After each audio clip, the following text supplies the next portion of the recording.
ॐ वसुदेव सुतं देवं कंसचाणूरमर्दनम् देवकी परमानन्दम् कृष्णं वन्दे जगद्गुरुम् मूकं करोति वाचालं पङ्गुं लङ्घयते गिरिं यत्कृपातमहं वन्दे परमानन्दमाधवम्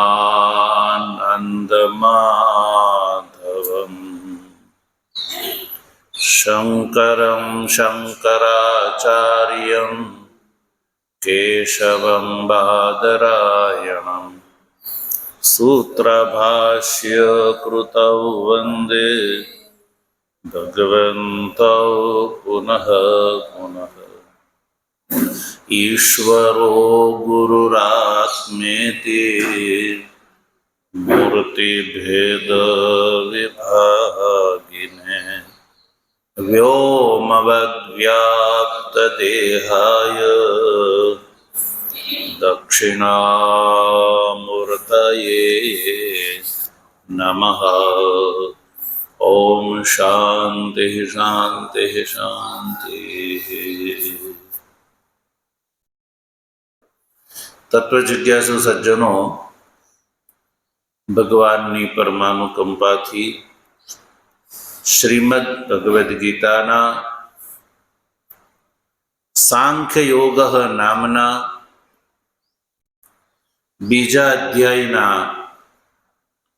69 नंबरना श्लोकनो આપણે પ્રતિપદ વિચાર કરી ચૂક્યા। તો આ શ્લોકમાં ભગવાન શ્રી કૃષ્ણએ કહ્યું કે જે પરમાર્થ અવસ્થા છે એ અવિદ્વાનને માટે નિશા છે, એટલે કે રાત્રિ છે। પરમાર્થ દશા અવિદ્વાનને માટે રાત્રિ છે અને દ્વૈત અવસ્થા એ વિદ્વાનને માટે રાત્રિ છે। આ ટોટલ આ શ્લોકનો આ નિષ્કર્ષ, યા નિશા ઇત્યાદિ જે શ્લોક છે એનો આ નિષ્કર્ષ છે કે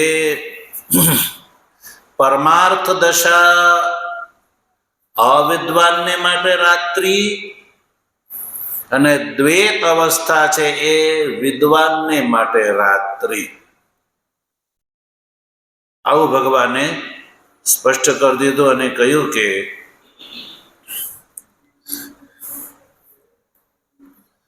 તો દ્વૈત અવસ્થા જે છે એ વિદ્વાનની ચાલી ગઈ છે। તે વિદ્વાન છે એ બ્રહ્મ ભાવાપન્ન છે, એટલે એને હવે કોઈ કર્મ બાકી રહ્યા નથી। એટલે ભાષ્યકાર આગળ આ સ્થિતિનું ફળ બતાવે છે। કઈ સ્થિતિ? કે પરમાર્થ દશા છે એ અવિદ્વાનને માટે રાત્રિ છે અને દ્વૈત અવસ્થા છે એ વિદ્વાનને માટે રાત્રિ સમાન છે। આવી સ્થિતિમાં ફલિત એટલે રિઝલ્ટ બતાવે છે। જો અતઃ કર્માણિ અવિદ્યા અવસ્થાયામ એવ ચોદ્યન્તે ન વિદ્યાવસ્થાયામ। અહીંયાથી આ નિષ્કર્ષ ભાષ્યકાર સ્પષ્ટ કરે છે। મળ્યો પાઠ? એટલે એ નક્કી થયું કે કર્માણી એટલે જે કર્મ છે, યાગાદિ કર્મ, એ યાગાદિ કર્મ જે છે એ અવિદ્વાનને માટે છે, વિદ્વાનને માટે નથી।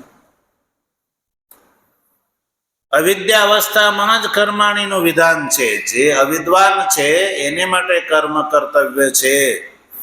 ન વિદ્યાવસ્થાયામ, વિદ્યાવસ્થાવાન જે છે એને કોઈ કર્મ શેષ રહેતા નથી, આ બાકી રહેતા નથી.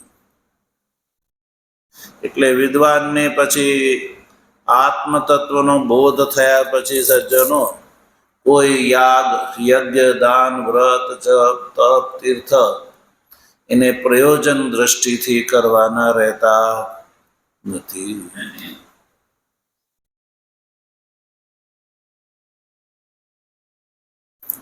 કેમ સજ્જનો? એનું કારણ છે કે કર્માનુષ્ઠાન છે ને એમાં ક્રિયાકારક ફલ અને ભેદ હોય. ક્રિયાકારક ફલ અને ભેદ. તો ક્રિયાકારક ફલ અને ભેદ આ ચાર વસ્તુ છે એ અવિદ્યાવસ્થામાં હોય છે. ક્રિયાકારક ફલ અને ભેદ એ ચારેય વસ્તુ અવિદ્યાવસ્થામાં હોય છે. એટલે હવે જ્યારે વિદ્યાનો ઉદય થાય છે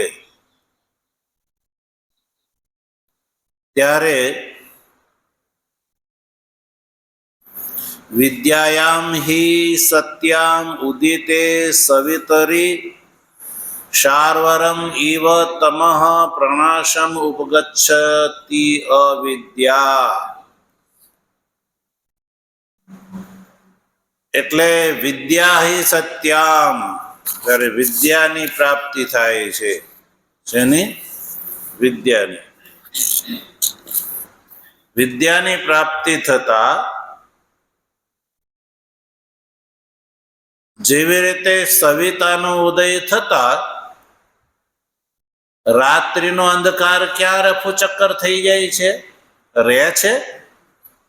સવિતા નારાયણનો ઉદય થતા રાત્રિ રહે છે? નથી રહેતી. તો ઉદિતે સવિતરે શાર્વરમ ઇવ એટલું દ્રષ્ટાંત છે. સવિતાના ઉદય થવાથી શાર્વરમ પ્રણાશમ ઉપગચ્છતિ. શાર્વરમ એટલે રાત્રિનો અંધકારનું શું થઈ જાય છે? પ્રણાશમ ઉપગચ્છતિ, અને પ્રનષ્ટ થઈ જાય છે. એવી જ રીતે વિદ્યારૂપી સવિતાનો ઉદય થતા અવિદ્યા જે છે એનો પણ પ્રણાશ થઈ જાય છે. બિલકુલ સીધું છે. સવિતાનો ઉદય થતા રાત્રિના અંધકારનો પ્રણાશ થઈ જાય છે. એવી રીતે વિદ્યારૂપી સવિતાનો ઉદય થતા અવિદ્યારૂપી રાત્રિનો પણ પ્રણાશ થઈ જાય છે.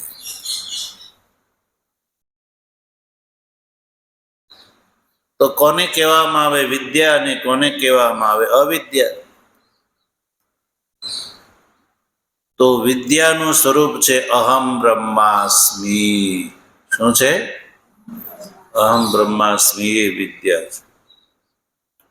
તત્ સત્યમ સ આત્મા તત્વમસી સ ભૂમા તતો અન્યદ આર્તમ ઇત્યાદિ આ જે જ્ઞાન છે એને વિદ્યા કહેવામાં આવે છે. પછી અહમ અજ્ઞ, હું અજ્ઞાની છું. અહમ કર્તા, હું કર્તા છું. અહમ ભોક્તા, હું ભોક્તા છું. અહમ બ્રાહ્મણ, અહમ ક્ષત્રિય ઇત્યાદિ.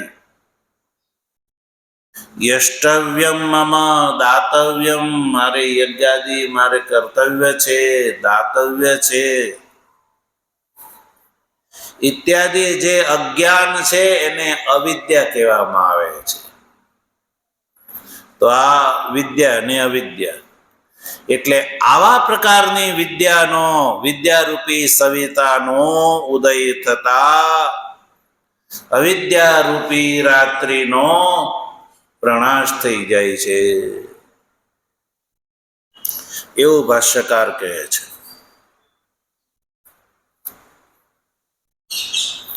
કારણ કે સંપૂર્ણ પ્રપંચ જે છે એ અવિદ્યાનું પરિણામ છે.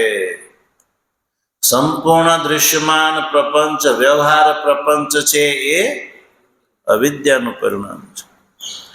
એટલે પ્રપંચને માટે અવિદ્યા કહેવામાં આવે છે. પ્રપંચને પણ શું કહેવાય છે? અવિદ્યા કહેવાય છે.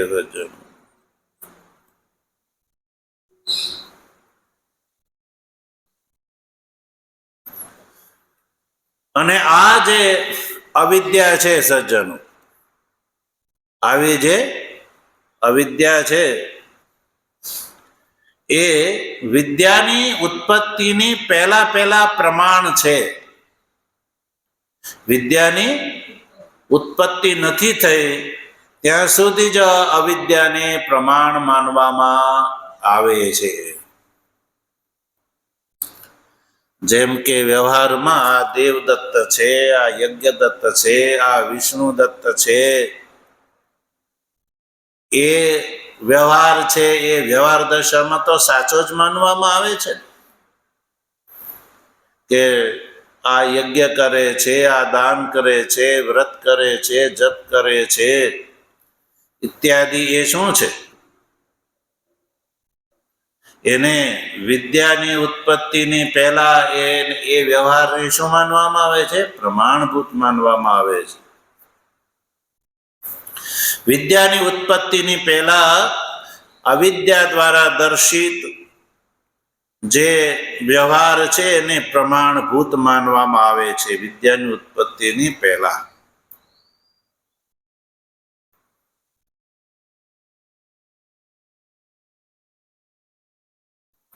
એટલે તો વ્યવહાર દશામાં જે આસ્તિક છે અને અતત્વવિદ પુરુષ છે, વેદ શાસ્ત્રાદિ જે છે, યજ્ઞ યાગાદિ ક્રિયા છે,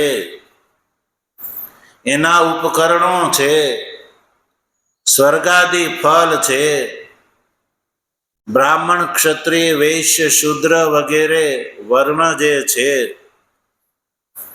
બ્રહ્મચર્ય, ગ્રહસ્થ, વાનપ્રસ્થ અને સંન્યાસાદિ જે આશ્રમ છે,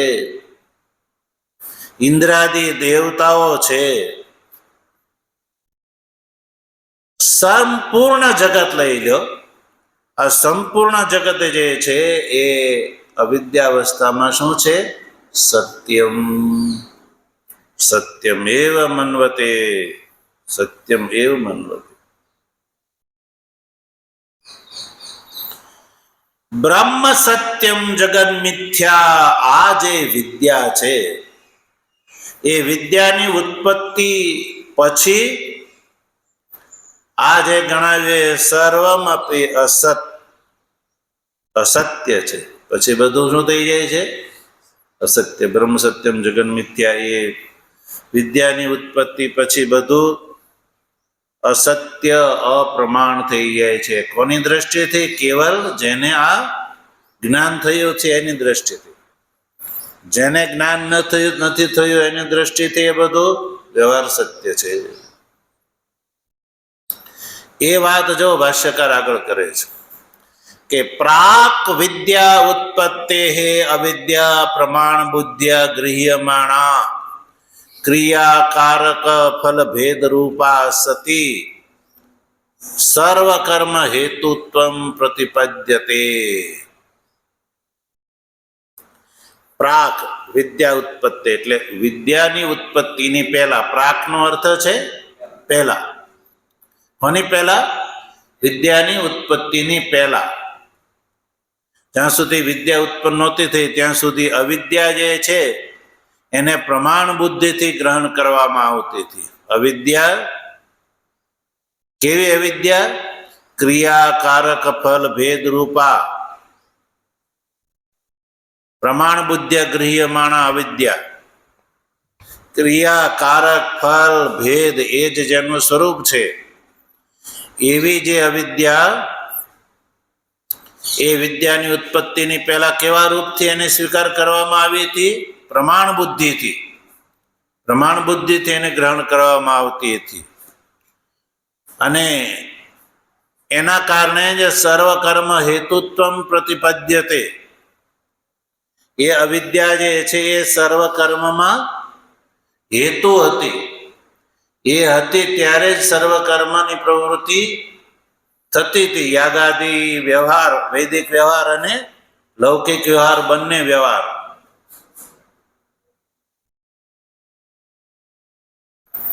ક્યારે?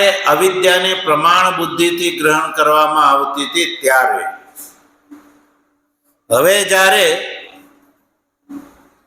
ન અપ્રમાણ બુદ્ધિ ગૃહ્યમાણ કર્મ હેતુત્વ ઉપપત્તિ, અવિદ્યાને પ્રમાણ બુદ્ધિથી જ્યારે ગ્રહણ કરવામાં આવતી હતી ત્યારે સંપૂર્ણ વ્યવહાર માન્ય ગણાતો હતો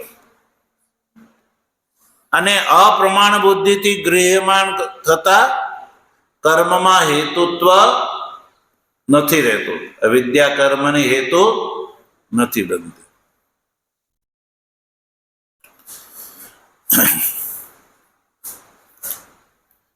ક્રિયાકારક ફલ ભેદ રૂપા પ્રમાણ બુદ્ધિ ગૃહ્યમાણા અવિદ્યા સતી સર્વકર્મ હેતુત્વમ પ્રતિપદ્યતે.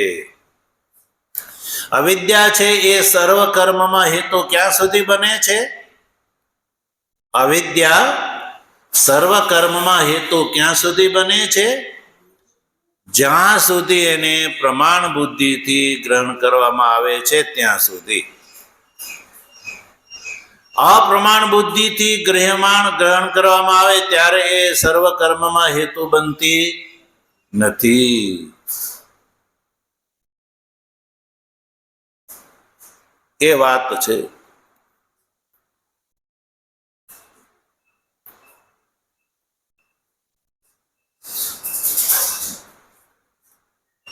અને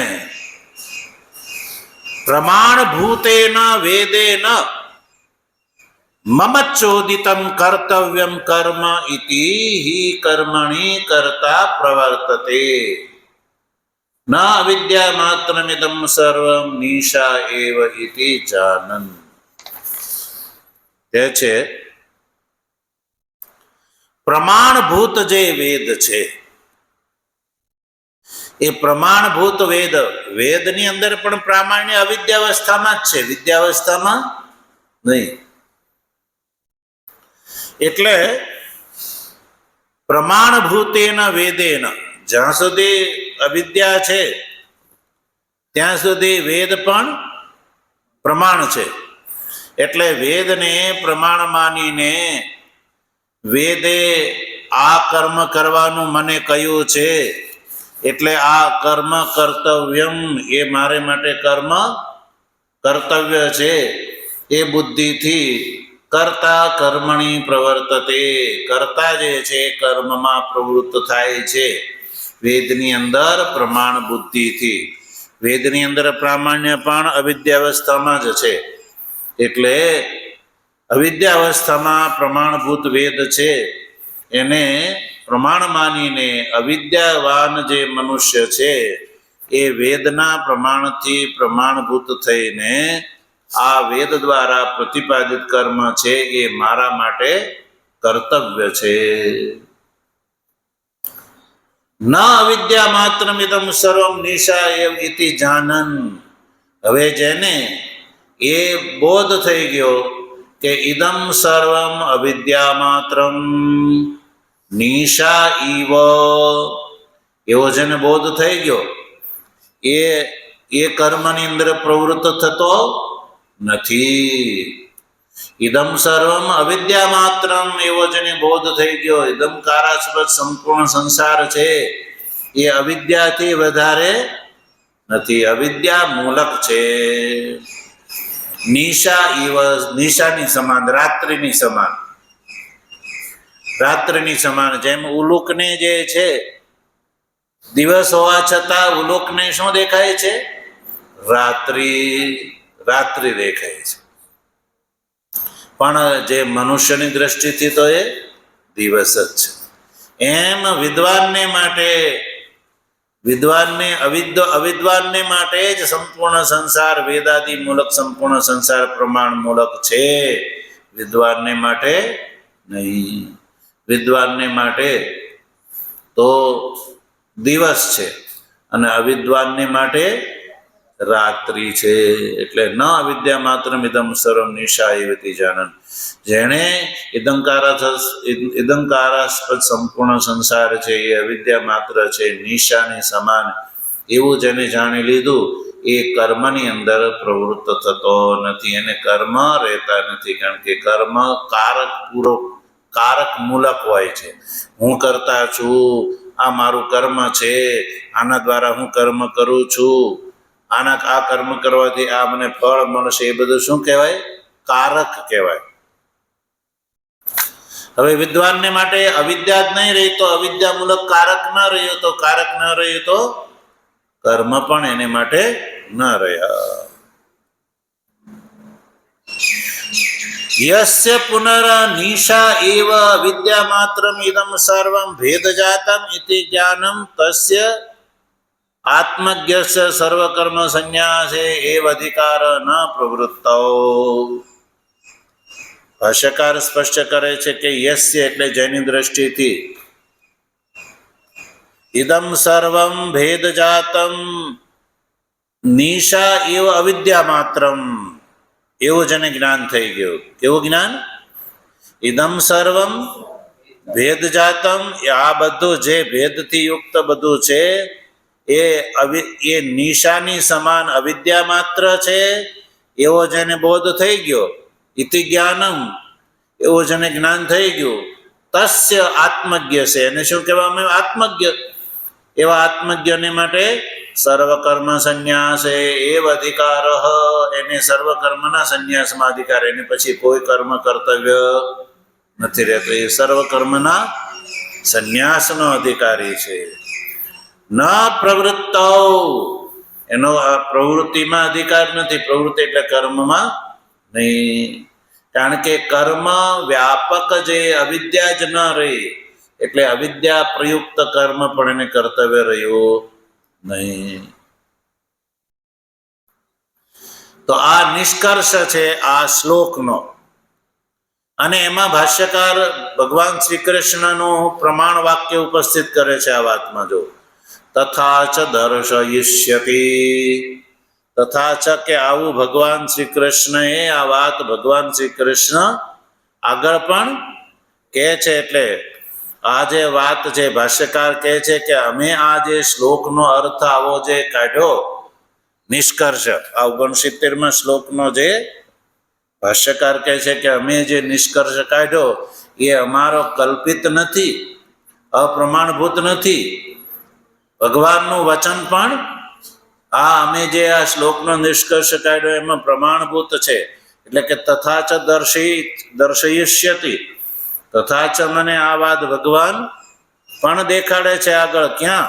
5મા અધ્યાયમાં. જો તદ્બુદ્ધયસ્તદાત્માનઃ સ્તન્નિષ્ઠાસ્તત્પરાયણ જ્ઞાન નિર્ધૂત કલ્મષા ઇત્યાદિ શ્લોક છે 5મા અધ્યાયમાં 17મો શ્લોક છે. તો એ શ્લોકમાં ભગવાને શ્રી કૃષ્ણ ભગવાને અર્જુનને આ વાત કરી છે. એટલે ભાષ્યકાર એવું કહે છે કે અમે આ 69માં શ્લોકનો જે અર્થ કાઢ્યો છે એ અમે કોઈ આગ્રહથી યા અમારા દુરાગ્રહથી કાઢ્યો એવો નથી, પણ ભગવાન શ્રી કૃષ્ણ પણ આ વાતમાં સંમત છે. ભગવાનનું જે કથન છે એને જ અમે પ્રગટ કર્યું છે. અમે ક્યાંય દુરાગ્રહથી અમારી વાત અહીંયા જબરદસ્તીથી ભગવાનના મોઢામાં મૂકીએ છીએ એવું નથી. ઇત્યાદિના જ્ઞાન નિષ્ઠાયામ એવ તસ્ય અધિકારમ, ઇત્યાદિ શ્લોકથી ભગવાનના કથનથી પણ એ વાત સિદ્ધ થાય છે કે આત્મતત્વજ્ઞ છે એનો જ્ઞાન નિષ્ઠામાં જ અધિકાર છે. આત્મતત્વજ્ઞનો જ્ઞાન નિષ્ઠામાં જ અધિકાર છે, કર્મમાં નહીં. એટલે કે જ્ઞાન થયા પછી જ્ઞાનીને કોઈ કર્તવ્ય કર્મ બાકી રહેતા નથી. એટલે કે આત્મજ્ઞાન થયા પછી જ્ઞાનીને કર્મ જે છે એ કર્તવ્ય રહેતું નથી. જેવું અવિદ્યામાં અવિદ્વાનને જરૂર છે એવી જ્ઞાનીને પછી જરૂર રહેતી નથી.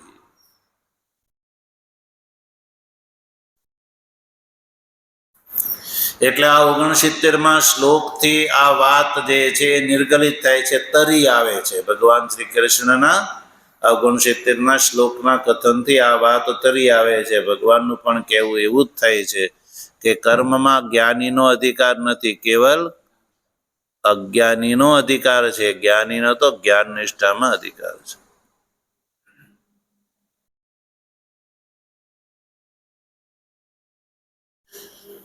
તો વાત થઈ કે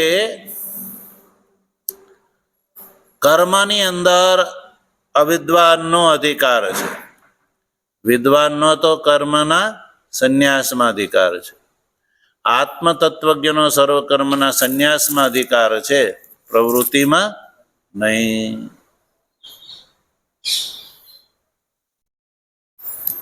એ નિષ્કર્ષ નીકળ્યો.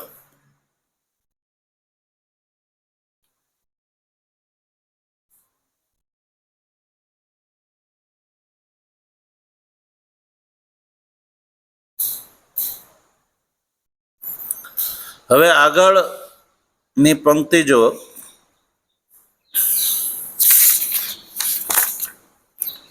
તત્રાપી મળ્યું, તત્રાપી પ્રવર્તક પ્રમાણ અભાવે પ્રવૃત્તે અનુપપત્તિ ઇતિ ચેત ન. તત્રાપી, તત્રાપીનો અર્થ છે, તત્રાપી એટલે કે જ્ઞાનમાં પણ સર્વકર્મનો જે સંન્યાસ કીધો ને, આત્મતત્વજ્ઞનો સર્વકર્મના સંન્યાસમાં અધિકાર છે, ન પ્રવૃત્તિ, પ્રવૃત્તિમાં અધિકાર નથી, એવું જો કહ્યું ને. તો હવે અને ભગવાનના વચનથી પણ એ વાત જે છે એ પોતાની બળવાન બનાવી કે આત્મતત્વજ્ઞનો જ્ઞાન નિષ્ઠામાં એવ અધિકાર, ન કર્મણી. જ્ઞાન નિષ્ઠામાં અધિકાર છે, સર્વકર્મના સંન્યાસમાં અધિકાર છે. કેમ? કારણ કે કર્મની અંદર પ્રવર્તક કોણ છે? વેદ છે. તો વેદ છે એ અવિદ્યાવસ્થામાં જ પ્રમાણ છે, વિદ્યાવસ્થામાં વેદ પ્રમાણ નથી. તો પછી એટલે ભાષ્યકાર કહે છે કે આત્મતત્વજ્ઞનો સર્વકર્મના સંન્યાસમાં અધિકાર છે, કર્મમાં નથી. કારણ કે એને અવિદ્યા મૂલક જે પ્રમાણ છે એ અવિદ્યા મૂલક છે. પ્રમાણ પ્રવૃત્તિ નીકળી ગઈ એટલે કર્મની અંદર પ્રવૃત્તિ એની નથી. તો હવે અહીંયા એક પ્રશ્ન ઉભો થાય કે તત્રાપી પ્રવર્તક પ્રમાણ ભાવે, તત્રાપી એટલે કે જ્ઞાન નિષ્ઠામાં પણ પ્રવર્તક પ્રમાણ નહીં રહે. પછી જ્ઞાન નિષ્ઠામાં તમે કહો છો કે એનો જ્ઞાન નિષ્ઠામાં અધિકાર છે, તો પછી જ્ઞાન નિષ્ઠામાં પ્રવર્તક પ્રમાણ ક્યાંથી લાવશો? વેદને તો તમે અવિદ્યાવસ્થામાં જ પ્રમાણ માનો છો. જ્ઞાન થયા પછી વેદ પ્રમાણ, વેદની અંદર પ્રામાણ્ય જ્ઞાનીની દ્રષ્ટિથી નથી રહેતું. તો પછી સર્વકર્મના સંન્યાસમાં જે તમે કહો છો એ જ્ઞાનીનો અધિકાર છે, તો એ કયા પ્રમાણના કારણે? એમાં પ્રમાણ શું છે? સમજાણું? તત્રાપી પ્રવર્તક પ્રમાણ ભાવે પ્રવૃત્તે અનુપપત્તિ. તત્રાપી એમાં પણ પ્રવર્તક પ્રમાણ ક્યાં છે તમારી પાસે, એ વાત બતાવે છે. કારણ કે વિદ્યાવસ્થામાં તો વેદ જે છે એ જ અપ્રમાણ થઈ ગયો.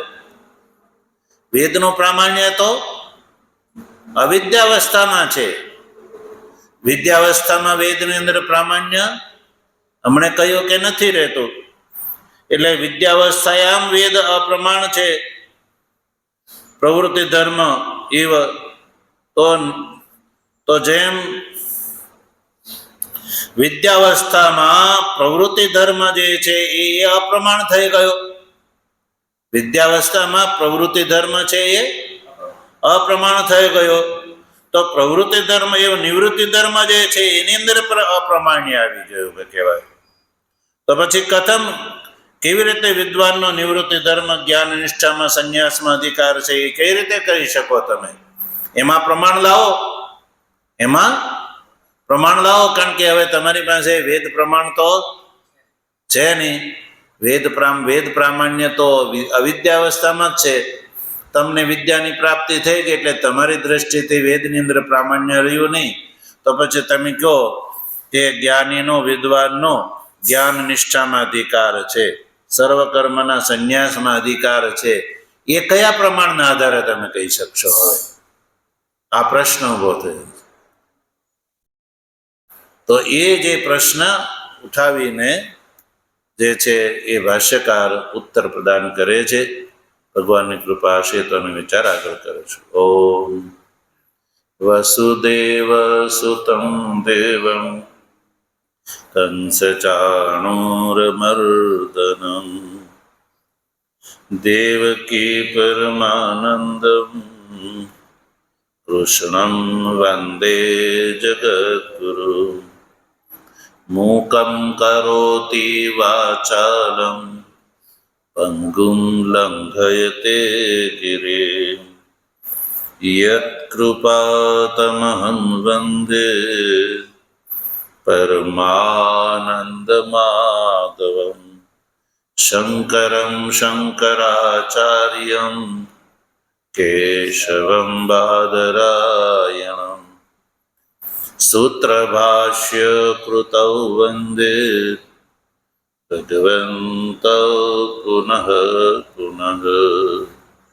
ઈશ્વરો ગુરુરાત્મેતિ મૂર્તિભેદ વિભાગિને વ્યોમવદ્વ્યાપ્તદેહાય દક્ષિણામૂર્તયે નમઃ. ઓમ શાંતિ.